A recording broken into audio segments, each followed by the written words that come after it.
Derrière ces portes, des étudiants occupent un bâtiment, mais peut-être plus pour longtemps.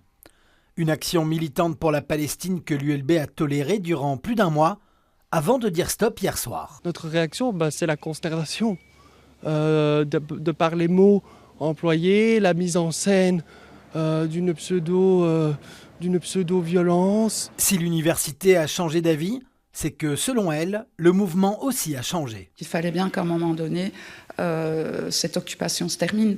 Et c'est vrai que ces derniers temps, les dégradations sur le campus sont parfaitement inacceptables. Les actions qu'ils mènent ne sont pas du tout pacifiques. Et donc, à part créer de la tension, des invectives et des menaces sur le campus, il n'y a plus rien de positif qui ressort de cette occupation. Pour les occupants, il y a une méfiance vis-à-vis de la direction académique, mais aussi de tout ce qui représente le monde extérieur. Un seul étudiant accepte aujourd'hui d'être filmé. Il nous sera interdit de rentrer dans le bâtiment. Mais que se cache-t-il derrière ces portes ? Si vous ne pouvez pas le voir, je ne peux pas vous l'expliquer.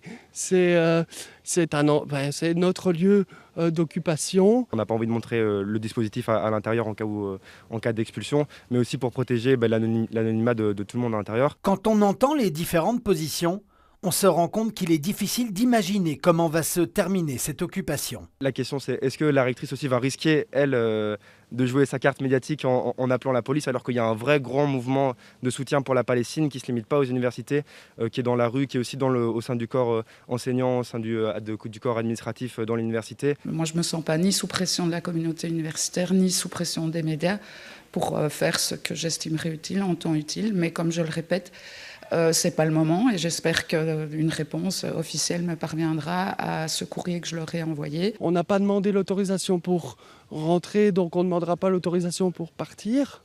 La seule chose que je peux dire, c'est que ce sont des choses qui doivent se discuter entre nous, voir un petit peu comment on envisage la suite. D'autres occupations similaires se sont terminées sans encombre en Belgique et ailleurs.